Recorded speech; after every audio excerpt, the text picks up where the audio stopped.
அனைவருக்கும் வணக்கம். இது வானவில் டிவியின் பென்ஸ் 360 வழங்கும் பேசும் நேரம். பேசும் நேரம். Connecting you with medical experts. தானத்தில் சிறந்த தானம் அன்னதானம் சொல்லுவாங்க. அப்புறம் தானத்தில் சிறந்த தானம் ரத்த தானம் சொன்னாங்க. இப்போல்லாம் சிறுநீரக தானம் தான் சிறந்தது அப்படின்னு நிறைய இடத்துல ஸ்லோகன்ஸ்லாம் பார்க்குறோம். இந்த சிறுநீரகத்தில் வர பிரச்சனைனால நிறைய பேர் அவதிப்படுறாங்க. நிறைய டயாலிசிஸ் சென்டர்ஸ்லாம் கூட இருக்குது. கிட்னியில் ஸ்டோன் இருக்கா, லேசர் ட்ரீட்மெண்ட் பண்ணலாம், இந்த மாதிரி விளம்பரங்களும் நம்ம நிறையா பார்க்குறோம். இதெல்லாம் வந்ததுக்கப்புறம் பண்ணுற treatment. But prevention is better than க்யூரில். கரெக்டு தானேங்க? அந்த வகையில் நம்ம பேசும் நேரமில் டெய்லி ஒரு டாக்டர் வந்து நமக்கு நிறைய விழிப்புணர்வு கொடுத்துட்ருக்காங்க. அதே மாதிரி இன்னைக்கு சிறுநீரக வர பிரச்சனைங்க என்னென்ன, அது எப்படி நம்மளை பாதுகாத்துக்கிறது, இதை பத்திலாம் பேசதான் இன்னைக்கு நம்ம கூட ஜாயின் பண்ணியிருக்காரு urologist doctor Balaji sir. Hello doctor. Hello, welcome to our show. Thank you doctor. இப்போ பொதுவாகவே நம்ம உடம்புல இருக்க கழிவை வந்து மோஷன் மூலமாவோ இல்லை வேர்வை மூலமாவோ வெளியே போகும். அது மாதிரி இன்னொரு இது வந்து யூரின் மூலமா தான் வெளியே போகும். அப்போ ஒரு நாளைக்கு நம்ம எவ்வளவு தண்ணி குடிக்கணும் டாக்டர்? நம்ம ஏன்னா தண்ணி குடிச்சாதானே யூரின் போகும். அது நார்மலாக வந்து 2 liters to 3 liters enough. Depends. இப்போது ஹார்ட் ஒர்க் பண்ணுறாங்க, சம்மரில் ரோமிங்காக இருக்காங்க, அவங்க கொஞ்சம் இன்டேக் தேவைப்படும், எக்ஸஸ் தேவைப்படும். ஸ்வெட்டிங் ரொம்ப இருந்தாங்கன்னா water intake they have to take more. Otherwise ஐடியலாக இருந்தாங்கன்னா 3 liters is enough, depending upon the work pattern. இப்போ ஐடியலாக வீட்டில் இருந்தாங்கன்னா 3 liters இஸ் எனஃப். இப்போது சம்மரில் வெளியே சுற்றுறாங்க, வெளியே ஒர்க் பண்ணுறாங்க, இப்போ ஃபார்மர்ஸு, அப்புறம் வந்து கல் உடைக்கிறவங்க, அவங்களுக்கெல்லாம் வாட்டர் இன்டேக் நிறைய தேவைப்படும். இப்போ இந்த மாதிரி தண்ணி குடிக்கிறாங்க சில பேர் வந்து இப்போ நம்ம தண்ணி குடிக்கிறதால நம்ம யூரின் போகிறோம்ல, அப்போது எவ்வளோ நேரத்துக்கு ஒரு வாட்டி நம்ம யூரின் போகணும்? யூரின் 3 ஹவர்ஸ்க்கு ஒரு விட போனால் போதும். 3 to 4 times இஸ் எனஃப். ஒரு தடையும் போகிறப்போ ஒரு 200 ml 300 ml போனால் ஐடியல். அண்ட் கலர் வந்து பார்க்கணும். இப்போ எந்த கலர்ல போனா நார்மல்? யூஸ்வலாக ஒயிட்டாக போனால் நார்மல். இப்போ எல்லோஷா சில எல்லோயிஸை போனான்னா டீஹைட்ரேஷன் இருக்குதுன்னு அர்த்தம். சம்டைம்ஸ் நம்ம yellow maybe due to some ட்ரக்ஸ்னாலையும் இருக்கலாம். அவங்க பி காம்ப்ளெக்ஸ் ட்ரக்ஸ் எடுக்கிறாங்கன்னு வச்சுக்கோங்க. The colour of the drugs may also cause the change in the urine colour. So அது ஹிஸ்ட்ரி கேட்கணும். அதர்வைஸ் வந்து ஒயிட்டாக போகணும். இப்போ எல்லோவாக போகுதுன்னா அடிக்குவேட்டாக இல்லை water. We have to increase every time. We have to see how we are passing urine, how much amount we are passing, what is the colour. அப்போ இப்போ அதே மாதிரி இப்போ ஒரு சிலர் வந்து யூரின் போகிறது நார்மலா போறாங்க, சில பேர் வந்து அடிக்கடி போவாங்க. இப்போ தண்ணி குடிச்சிட்டு கொஞ்ச நேரத்துல யூரின் வந்துடும் அவங்களுக்கு, அதனால அதிகமா போயிட்டே இருப்பாங்கல்ல, அவங்களுக்குலாம் அடிக்கடி போகிறாங்கன்னா அவங்களுக்கு வந்து வேரியஸ் காஸ் இருக்குது. ஒன்று இன்ஃபெக்ஷன் இருக்கலாம், அவங்க டயபெட்டிக்காக இருக்கலாம், இல்லை ஸ்டோன்ஸ் இருக்கலாம், இல்லைன்னா வந்து கெப்பாசிட்டி ஆஃப் தி பிளாடர் கம்மியாக இருக்கலாம். பிளாடர் கெப்பாசிட்டி இருந்தாங்கன்னா அந்த கெப்பாசிட்டி ஓவர் ஆக்டிவ் பிளாடர்னு சொல்கிறது. ஓவர் ஆக்ட் பண்ணான்னா அது ஹோல்ட் பண்ண முடியாது, அவங்க உடனே போயிடுவாங்க. இந்த கெப்பாசிட்டி கம்மியாக இருக்கவங்களுக்கு அந்த மாதிரி ஃப்ரீக்குவென்சி கூடும். டாக்டர், இப்போ அது மாதிரி இப்போ குழந்தை பிறந்திருக்கு, அந்த குழந்தை வந்து யூரின் போச்சா, மோஷன் போச்சா, அப்படி போனா அது ஹெல்த்தியா இருக்குன்னு சொல்லுவாங்க. அதே மாதிரி இப்போ ஆஃப்டர் சர்ஜரி ஃபர்ஸ்ட் வந்து யூரின் போனாங்களா அப்படின்னு ஒன்று கேட்குறாங்கல்ல. ஸோ இந்த மாதிரி யூரின் போகலைன்னா உடம்புல ஏதாவது ப்ராப்ளம் இருக்குன்னு ஒரு சைன் அப்படின்னு எடுத்துக்கலாமா? இப்போ ஆப்ரேஷன் பண்ணி போகலைன்னா அது அனஸ்தீசியா எஃபெக்ட் இருக்கலாம். ஃபார் எக்ஸாம்பிள் ஜென்ரல் அனஸ்தீசியா கொடுத்தானா அது ரொம்ப பாதிக்காது. ஸ்பைனல் அனஸ்தீசியா கொடுத்தான்னா அந்த பிளாடர்லாம் கொஞ்சம் வீக்காக தான் இருக்கும். அந்த அனஸ்தீசியா எஃபெக்ட் வந்து அப்டமனில் பாதி அப்டமன் கீழே தான் இருக்கும் அனஸ்தீசியா. அது அந்த பிளாடருக்கும் கொஞ்சம் பாதிப்பு இருக்கும். அந்த கண்ட்ராக்ஷன் வர்றதுக்கு கொஞ்சம் டைம் ஆகும். அதனால் வந்து ஸ்பைனல் அனஸ்தீசியா போட்டான்னா மோஸ்ட்லி நம்ம 24 hours கத்தீட்டர் வச்சுருவோம், டியூப் வச்சுருவோம். பிகாஸ் அவங்களுக்கால முடியாது, ஃபுல் ரெக்கவரி ஆகிறதுக்கு டைம் ஆகும். 24 hours மேலே ஆகும். ஜென்ரல் அனஸ்தீசியாவில் இல்லாமல் இருக்கலாம், அந்த எஃபெக்ட் இருக்காது. அந்த ட்ரக்ஸ் போனவுடனே எல்லாமே வந்து நார்மல் ஆயிடுவாங்க. ஸோ வந்து போஸ்ட் ஆப்பில் இப்படி இந்த சைல்டுஹுட்டில் வர்றது வந்து நம்ம பேசேஜில் ஏதோ பிளாக் இருக்கா இல்லையாங்கிறதுக்காக தான். இப்போது யூரின் பாஸ் பண்ணிட்டாங்கன்னா தி யூரினரி பேசேஜ் இஸ் நார்மல். சைல்டுஹுட்டில் நிறைய டிசீஸ் வரும். ஃபார் எக்ஸாம்பிள் அந்த மொனத்தோல் மூடி இருக்கலாம், அப்புறம் வந்து பியூவின்னு ஒரு கண்டிஷன் இருக்கலாம். அந்த மாதிரி கண்டிஷன் ரூல் அவுட் ஆயிரும். அதெல்லாம் யூரின் பாஸ் பண்ணிட்டாங்கன்னா இதெல்லாம் இல்லை, யூரின் பேசேஜில் பிளாக் இல்லைங்கிறது கன்ஃபார்ம் ஆயிடும். இப்ப யூரினே போகாம சில பேர் இருப்பாங்களா, அதாவது கண்ட்ரோல் பண்ணி வச்சு. இல்லை, அடக்கிறது வேற, போகாமல் இருக்கிறது வேற. அடக்கிறது வந்து ஃபீமேல்ஸில் வந்து அடக்கிறதுக்கு ஏன்னா அவங்க பிளாடர் கெப்பாசிட்டி கொஞ்சம் கூட இருக்கும் மேல்ஸை விட. ஸோ அவங்க வந்து அடக்குவாங்க, அவங்க செல்ஃப் கண்ட்ரோல் தான் பண்ணுறாங்க. It is not a disease. அது வந்து லாங் ரன் இருக்கிறது நல்லதில்லை, இன்ஃபெக்ஷன் பாசிபிலிட்டி இருக்குது. அப்போது வந்து அடப்பு வருதுன்னா அதுக்கு வேறு காரணம் நம்ம பார்க்கணும். இப்போ ஃபார் எக்ஸாம்பிள் ஓல்ட் ஏஜில் வருதுன்னா வேறு, சைல்ட்ஹுட்டில் வருதுன்னா வேறு. அந்த மாதிரி நியூராலஜிக்கல் டிசீஸ் இருக்கலாம், இல்லை யூரின் போகிற பேசேஜில் பிளாக் இருக்கலாம், இல்லை ப்ராஸ்டேட் இருக்கலாம், ஸ்டோன் வந்து அடைக்கலாம். நிறைய காசஸ் இருக்குது யூரின் போகாமல் இருக்கிறதுக்கு. அது நம்ம எவாலுவேட் பண்ணணும். இப்ப இந்த யூரின் போகாம நம்ம இப்ப கண்ட்ரோல் பண்ணிட்டு இருக்கிறதால என்ன மாதிரி ப்ராப்ளம்ஸ்லாம் நம்ம அதான் இன்ஃபெக்ஷன் வரும், ஸ்டோன்ஸ் வரும்.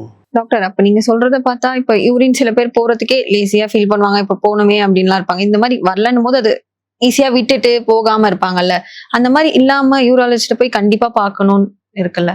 யூரின் ஃப்ளோ நார்மலாக இல்லைன்னா இட் இஸ் எ டிசீஸ். இப்போ வந்து அவங்களுக்கு பாதையில் ஏதோ ப்ராப்ளம் இருக்கலாம், அது ஏஜ் வைஸ் இருக்குது. இப்போ ஏஜ் வைஸ் இப்போ குழந்தைகள்னா பலூன் மாதிரி வீங்குது யூரின் போகிற இடம், ஆனால் பைமோசிஸ் மாதிரி இருக்கலாம். இப்போ மிடில் ஏஜில் ஏதாச்சும் வந்து நீர்ப்பாதையில் சுருக்கம் இருக்குன்னா யூரின் ஃப்ரீயாக போக மாட்டாங்க, மெல்லிசாக போவாங்க, ஈவன் வந்து அடப்பாயிரும். அதே மாதிரி ஸ்டோன் வந்து பிளாக் ஆகி யூரித்ராவில் வந்து பிளாக் ஆகலாம். அதே மாதிரி ப்ராஸ்டேட் ப்ராப்ளம்னால அவங்களுக்கு யூரின் சரியாமல் போகாமல் யூரின் தங்கலாம். இதெல்லாம் கண்டுபிடிக்கிறதுக்கு நீங்கள் வந்து ஸ்க்ரீனிங் மாதிரி அல்ட்ராசவுண்ட் ஸ்கேன் பண்ணி பார்க்கணும். ஸ்கேனில் யூரின் தங்குதான்னு பார்க்கணும். அதுக்கு உரிய காசஸ் நம்ம ஒவ்வொன்றா டீல் பண்ணணும். இப்போது குழந்தையில இந்த பைமோசிஸ் சொல்லது வந்தானா அதை ட்ரீட் பண்ணானா சரியாயிடும். இப்போது யூரின் போகிற வழியில் வந்து பிளாக் இருக்குது, அந்த சுருக்கம் இருக்குதுன்னா அதுக்கு உரிய டெஸ்ட்டு, யூரோஃப்ளோ டெஸ்ட்டு, இல்லை டை போட்டு எங்கே பிளாக் இருக்குதுன்னு கண்டுபிடிச்சி அதை ட்ரீட் பண்ணணும். அது மாதிரி இப்போ சம்டைம்ஸ் வந்து கிட்னிலேருந்து ஸ்டோன் பிளாடருக்கு வந்து பிளாடர் வந்து யூரின் வரையில் வந்து ஒரு இடத்துல நின்றும், ஸ்பிங்டர் பக்கத்தில் நின்றும். அதை வந்து ஸ்கேன் பண்ணி பார்த்துட்டு ஸ்டோன் இருக்குது அதை உடச்சி சரி பண்ணிடணும். அதே மாதிரி ப்ராஸ்டேட் ப்ராப்ளம் இருக்குதுன்னா அதை எவாலுவேட் பண்ணிவிட்டு ஒரு சர்ஜரி பண்ணணுமா இல்லை மெடிக்கல் ட்ரீட்மெண்ட்டில் ஓகே ஆகுமா அதை பார்த்து இது பண்ணணும். சில பேருக்கு வந்து நியூராலஜிக்கல் ப்ராப்ளம் இருந்தால் கூட வந்து பிளாடர் சென்சேஷன் இல்லாமல் அவங்க வந்து கண்ட்ராக்ட் பண்ண முடியாமல் யூரின் ஸ்டாக்னேஷன் ஆகும். சில பேருக்கு லாங் ரன் டயபெட்டிஸில் கூட அந்த சென்சேஷன் ஆஃப் தி பிளாடர் வந்து அவ்வளோ ஆக்டிவாக இருக்காது, ஆட்டோனமஸ் சிஸ்டம் வந்து வீக்கன் ஆயிரும். ஸோ வந்து லேசியாக இருக்கும், பிளாடர் ஃபுல்லாக புஷ் பண்ணாது. அது வந்து லாங் ரன் டயபெட்டிக் சிஸ்டோபதின்னு சொல்கிறது. அந்த மாதிரி இப்போ சில பேர் சொல்லியிருக்காங்க, இப்போ யூரின் போகும்போது பிளட் அதில் வந்திருக்கும்வாங்க, அது ரொம்ப பெரிய ப்ராப்ளமா? பிளட் வந்தான்னா நமக்கு அதுக்கு காசஸ் பார்க்கணும். ஒன்று காமன் காசுலேருந்து போகணும். காமன் காசு வந்து ட்ரக்ஸ் எடுக்கிறாங்களான்னு கேட்கணும். இப்போ ஓல்டு பீப்புள் எல்லாருமே இப்போ வந்து ஹார்ட் அட்டாக் வந்திருப்பாங்க. அவங்க வந்து பிளட் தின்னர்ஸ்ன்னு சொல்கிறது. பிளட் தின்னர்ஸ் என்ன, ஆஸ்பிரின், குளோபிலேட் அந்த மாதிரி குரூப்ஸ் ட்ரக் எடுத்தாங்கன்னா அவங்களுக்கு க்ளாட்டிங் வந்து ஃபாஸ்ட்டாக இருக்காது. ஸோ ஏதாவது சின்ன ஒரு இரிட்டேஷன் இருந்தாலும் அது ப்ளீட் ஆக ஆரம்பிச்சிடும். So one drug. தென் வந்து இன்ஃபெக்ஷன் காமன். இன்ஃபெக்ஷன் இருந்தாலும் ப்ளீடிங் வரும். அப்புறம் nephritis of the glomerulonephritis. Then வந்து ஸ்டோன்ஸ். கடைசி தான் வந்து கேன்சர் பற்றி, பிளாடர் கேன்சர் இருக்கா, கிட்னி கேன்சர் இருக்கா, இல்லை யூரித்ரல் கேன்சர் இருக்கா, எல்லாமே வந்து கேன்சர் வந்து லாஸ்ட். காமன் திங் பார்க்கணும். இன்ஃபெக்ஷன், ஸ்டோன், அப்புறம் தான் இது. டாக்டர், அது மாதிரி ஒரு சிலர் இப்போ யூரின் போகும்போது அங்கே ஒரு மாதிரி இரிட்டேஷன், அதாவது எரிச்சல் ஏற்படுது அப்படின்னு சொல்கிறாங்க. அந்த எரிச்சல் ஏன் வருது? அதே மாதிரி வந்தால் நம்ம என்ன பண்ணணும் டாக்டர்? எரிச்சல் வர்றது வந்து கான்சன்ட்ரேட்டட் யூரின் இருந்தால் கூட வரும், ஆர் இன்ஃபெக்ஷன் இருந்தால் வரும். இப்போ ஸ்டோன் இருந்தால் கூட சம்டைம்ஸ் வரும். ஸோ அது ஈச் திங் வந்து இப்போ கான்சன்ட்ரேட்டட் யூரின்னா we have to take adequate water. ஸ்டோன்னா அதுக்கு உரிய ட்ரீட்மெண்ட் பண்ணணும். இப்போ இன்ஃபெக்ஷன் இருந்தானா அதை நம்ம யூரின் கல்ச்சர் பண்ணிவிட்டு அதுக்குரிய ட்ரீட்மெண்ட் பண்ணணும். இப்போ அப்போ எரிச்சல் மட்டும் நம்ம ட்ரீட் பண்ணால் பத்தாது. எரிச்சல் எதனால் வருதுன்னு கண்டுபிடிக்கணும். இன்ஃபெக்ஷனால் வருதா ஸ்டோனால் வருதா அதை கண்டுபிடிச்சி கல்ச்சர் மாதிரி டெஸ்ட் பண்ணிவிட்டு அது உரிய ஃபுல் ட்ரீட்மெண்ட் பண்ணால் தான் அந்த பேசிக் ப்ராப்ளம் கிளியர் ஆகும். அது மாதிரி இந்த ஜாண்டிஸ் அதான் மஞ்சள் காமாலை இருக்குல்ல, அவங்க இருக்குன்றது வந்து இப்போ யூரின்ல வந்து ரொம்ப எல்லோயிஷா போச்சுன்னா மஞ்சள் காமாலை இருக்குன்னு அவங்களே டிசைட் பண்ணி. அது டவுட் வந்தான்னா லிவர் ஃபங்க்ஷன் டெஸ்ட் பண்ணி பார்க்கணும். ஓகே. இப்போ லிவர் ஃபங்க்ஷன் டெஸ்ட் பண்ணிவிட்டு அதில் பிலிருபின் லெவல் எவ்வளோ இருக்குது, அது நார்மல் 1க்குள்ளே இருக்கணும். அது total bilirubin, direct bilirubin, indirect bilirubin, enzymes levels எல்லாம் கூடி இருக்கா, அது ஹெப்படைட்டிஸுக்கு உரிய சிம்டம்ஸாக இருக்கலாம். ஓகே. அதுக்கு உரியது நம்ம பார்த்துட்டானா நம்ம கிளியர் ஆகிடும். ஸோ இது வந்து நம்ம ப்ராப்ளம் இல்லை, இது வந்து மெடிக்கல் ப்ராப்ளம், அதுக்கு உரிய மெடிசின் பீப்புள்கிட்ட ரெஃபர் பண்ணி அவங்க டேக் ஓவர் பண்ணிவிட்டு அவங்க உரிய ட்ரீட்மெண்ட் ஆரம்பிக்க வேண்டியது. டாக்டர் இப்போ மஞ்சள் காமாலைக்கு நம்ம ஒரு எல்லோயிஷா வரும் அப்படின்னு நம்ம ஒரு இது பண்ணோம். அதே மாதிரி யூரின் வேற ஏதாவது கலர்ல வந்தா சில டைம் பிங்காக போகும். பிங்காக போனால் நமக்கு கன்ஃபியூஷன் ஆகும். ப்ளீடிங் சேர்ந்து போகுதா, dilute bleeding, urine plus mild bleeding இருந்தால் கூட we have take it as significant. அதை வந்து எங்கேயோ ப்ளீடிங் ஆகுது, கிட்னிலேருந்து வருதா, யூரிட்டர்லேருந்து வருதா, இல்லை பிளாடர்லேருந்து வருதா, அது ஸ்டோனால் வருதா இல்லை கேன்சர்னால் வருதா, நம்ம அது ஒரு இண்டிகேஷன். நம்ம அதை ஃபுல்லாக இன்வெஸ்டிகேட் பண்ணணும். ஒரு ப்ளட் டெஸ்ட் பண்ணி பார்க்கணும். ஆர்பிசிஸ் வந்து யூரினில் இருக்கா, how many RPCs, more then 10 is significant. So நம்ம இன்வெஸ்டிகேஷன் வந்து கிட்னி ப்ளீடிங்க்கு போயிடும். சம்டைம்ஸ் வந்து ட்ரக்ஸ் எடுக்கிறதுனாலையும் வரும். ரிஃபாம்பிசின்னு ஒரு ட்ரக் இருக்குது, அது வந்து கொஞ்சம் பிங்காக போகும். அப்புறம் வந்து ட்ரக்ஸு நான் ஏற்கனவே சொன்னேன், அது ப்ளட் தின்னர் போட்டால் ப்ளீடிங் ஆகும். அது நம்ம எக்ஸ்க்ளூட் பண்ணிக்கலாம். அது ட்ரக்குனாலன்னு எக்ஸ்க்ளூட் பண்ணிட்டான்னா நம்ம வேறு காசஸ்ஸு ப்ளீடிங் ஆகிறதுக்கு போகலாம். இப்போ சில நேரம் வந்து கைலூரியான்னு சொல்லுவோம். கைலூரியானா யூரின் ஒயிட்டாக போகும், பால் மாதிரி போகும். ஆனால் வந்து ஒரு டைம் தான் போகும், எல்லா டைமும் போகாது. இப்போ ஃபேட் இன்டேக்கு ரொம்ப எடுத்தான்னா நேரம் ஒயிட்டாக போகும். அது லிம்ஃப் லீக்னால் வர்றது. அதை வந்து நம்ம அதுக்குரிய ப்ராப்பர் ட்ரீட்மெண்ட் பண்ணணும். டாக்டர் இப்போ அதே மாதிரி எங்க வீட்டு பக்கத்துல ஒரு தாத்தாக்கு சொன்னாங்க, தண்ணி இவ்வளவுதான் நீங்க குடிக்கணும், ஏன்னா நீங்க யூரின் போகும்போது உங்களுக்கு சோடியம் பொட்டாசியம் சம்திங் ஏதோ வெளியே போகுது, அதனால நீங்க தண்ணி இவ்வளவுதான் குடிக்கணும்னு சொன்னாங்க. என்னன்னா சாப்பிட்ற சாப்பாடுல கூட லைக் இப்போ நம்ம குழம்பு சாப்பிடுவோம், ரசம், மோர் அந்த மாதிரி குடிக்கிறதுல கூட ரெஸ்ட்ரிக்ஷன் மொத்தமா. இந்த மாதிரி தண்ணி ஏன் டாக்டர் ரெஸ்ட்ரிக்ட் பண்றாங்க? இப்போது ஃபார் எக்ஸாம்பிள் ஆர்கன் ஃபெயில்யூர், இப்போ ரீனல் ஃபெயில்யூர் இருக்கலாம், கார்டியாக் ஃபெயில்யூர் இருக்கலாம். கார்டியாக் ஃபெயில்யூர் வந்து வேரியஸ் காசஸ் இருக்குது. அதே மாதிரி அனீமியா வித் ஃபெயில்யூர், இந்த மாதிரி நிறைய காசில் வந்து பாடியில் வாட்டர் லாக் ஆகும். இப்போ கார்டியாக் ஃபெயில்யூரில் வந்து ட்ரக்ஸ் போட்டு வந்து யூரினை தள்ளிடலாம். பட் ரீனல் ஃபெயில்யூரில் வந்து வாட் இஸ் தி மோட்டிவ்னா, இப்போ ஃபார் எக்ஸாம்பிள் யூரின் வந்து ஒரு நாளைக்கு அவருக்கு எப்படி போகுதுன்னு பார்க்கணும். சில சிவியர் ரீனல் ஃபெயில்யூரில் 0வாக இருக்கும், இட் இஸ் அனியூரியா. அதே மாதிரி ஒலிகியூரியான்னு சொல்கிறது வந்து ஒரு 400 ml தான் ஃபுல் டேலேயும் போகும். நம்ம நார்மலாக எவ்வளோ சொன்னோம், 1500 ml சொன்னோம். இப்போ இந்த மாதிரி உள்ளவங்களுக்கு கிட்னி வந்து வாட்டரை எக்ஸ்க்ரீட் பண்ண முடியலை, தள்ள முடியலை. ஸோ வந்து அவங்களுக்கு அனியூரியா இப்போ 0 தான் போகுது ஒரு நாளைக்கு. ஏன்னா 400 ml தான் குடிக்கணும். நம்ம அதுக்கு மேலே குடித்தா அது வாட்டர் வந்து பாடியில் போய் லாக் ஆகிரும். ஃபஸ்ட்டு லாக் ஆகிறது வந்து லங்ஸில் போய் லாக் ஆகும். அவன் ப்ரெசன்ட் பண்ணுறதே வந்து பிரெத்லெஸ்னஸ், மூச்சு விட கஷ்டப்படுவாங்க. ஸோ வந்து வாட்டர் இன்டேக் வந்து ரெஸ்ட்ரிக்ஷன் அதுக்காக தான் சொல்கிறோம். இது வந்து இப்போது ஃபார் எக்ஸாம்பிள் ஒரு பேஷண்ட் வந்து மிட் நைட்டில் we have advised 400 ml தான் எடுக்கணும். என்னடா தண்ணி குடிக்க சொல்ல மாட்டேங்கிறாங்களே சொல்லிட்டு 1 லிட்டர் குடித்தார்.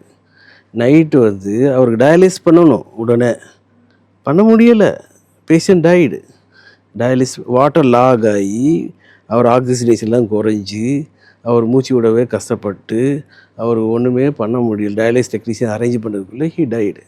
ஸோ சிம்பிள் டிப்ஸு நம்ம கொடுத்தாலும் அவங்க அதை ஓவர் லுக் பண்ணாங்கன்னா they will land up in problem. Cardiac ஃபெயிலியரில் வந்து வாட்டர் லாக் ஆகும், அதை டேப்லெட் போட்டு தள்ளிடலாம். இப்போ லாசிக்ஸ், லாசிலாக்டோன் அந்த மாதிரி போட்டு வாட்டரை வந்து எக்ஸ்க்ரீட் பண்ணிடலாம். அவங்களுக்கு சில சோடியம் ரெஸ்ட்ரிக்ஷன் அந்த மாதிரிலாம் பண்ணி we can பிபி மெயின்டைன் பண்ணிவிட்டு ஹார்ட் ஃபெயிலியருக்குரிய ட்ரக்ஸ் எல்லாம் அவங்க போட்டுட்டு அதெல்லாம் மெயின்டைன் பண்ணிடலாம். கிட்னி ஃபெயிலியரில் அப்படி ஒன்றுமே பண்ண முடியாது. வாட்டர் இன்டேக் வந்து நீங்கள் ஓவர் இன்டேக் பண்ணாலும் அவ்வளோதான். இப்போ ஃபார் எக்ஸாம்பிள் நாங்கள் வந்து டிரான்ஸ்பிளான்ட்டுக்கு ஒரு ஃபிஸ்டுலான்னு ஒன்று பண்ணுவோம் கையில். அந்நேரமே நம்ம கேட்போம், இந்த மாதிரி வந்து மல்லாக்கா படுக்க முடியுமா? They not able to sleep straight, ஸ்லாண்டாக தான் படுக்க முடியும். ஏன்னா அவங்களுக்கு வாட்டர் லாக் ஆகும், லங்கில் லாக் ஆகிட்டான்னா உங்களுக்கு வந்து மூச்சு விட கஷ்டமாயிடும். ஸோ அந்த ஆப்ரேஷன் பண்ணோம்னா 1 ஹவர் நீங்கள் படுக்க முடியுமா கேட்டு தான் பண்ணுவோம். பண்ணுறப்பவே அவங்களுக்கு பிரெத்லெஸ்னஸ் வந்து டயாலிசிஸ் கொண்டு போயிருக்கும். ஓகே. ஸோ இது very serious. Water intake is serious. அதனால தான் டிரான்ஸ்பிளான்ட் வந்து பண்ணிக்கணும்னு சொல்லி அவங்க துடிக்கிறாங்க. அவங்க சால்ட்டு சாப்பிட முடியாது, வாட்டர் சாப்பிட முடியாது, புரோட்டீன் சாப்பிட முடியாது, ஒரு பேசிக் டயட்டே சாப்பிட முடியாது. அவங்க லைஃப் எப்படி இருக்கும்? So they end up with transplant. Dialysis வந்து டெம்பரரி தான். டயாலிசிஸில் நிறைய இன்ஃபெக்ஷன் வரும். ஹோல் பிளட் உள்ளே போயிட்டு வெளியே வருது. எவ்வளோ இன்ஃபெக்ஷன் வரும். பீரியாடிக்கலாக பண்ணணும். 3 வீக்லி த்ரைஸ் பண்ணணும். வாட்டர் கொஞ்சம் நிறைய போயிட்டான்னா அவங்க சிக் ஆயிடுவாங்க. அதை டயாலிசிஸில் ரொம்ப எடுத்துட்டாலும் சிக் ஆயிடுவாங்க. வெயிட் மானிட்டர் பண்ணுவாங்க. வெயிட் வந்து 5 கேஜிக்கு மேலே போகக்கூடாதுன்னு மானிட்டர் பண்ணுவாங்க. Pre dialysis, post dialysis. 5 KG மேலே போனாலும் சிக் ஆயிடுவாங்க. அதையும் மானிட்டர் பண்ணணும். ஸோ டிரான்ஸ்பிளான்ட்டு எண்டப் ஆகுது. டிரான்ஸ்பிளான்ட் பண்ணால் லைஃப் வந்து கொஞ்சம் மாறும். இப்போ தே கேன் டேக் வாட்டர், லிவரில் கொஞ்சம் ப்ரோட்டீன் எடுக்கலாம், சால்ட் எடுக்கலாம், தண்ணி நல்லா எடுத்துக்கலாம்.